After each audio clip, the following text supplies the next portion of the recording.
৩.৫ ঘন্টা বন্ধ থাকার পর রাজশাহীর সঙ্গে সারা দেশে ট্রেন চলাচল স্বাভাবিক হয়েছে।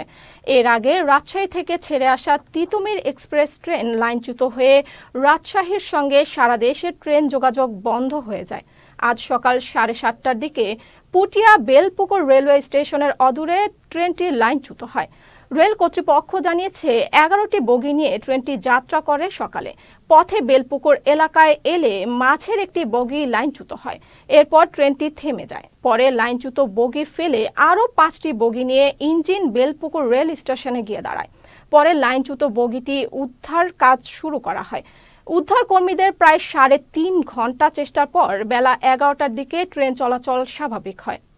যে ট্রেনটি লাইনচ্যুত হয়েছে, ঈশ্বরদী থেকে একটা রিলিফ ট্রেন আমাদের কল করা হয়েছিল, রিলিফ ট্রেনে উদ্ধার করেছে।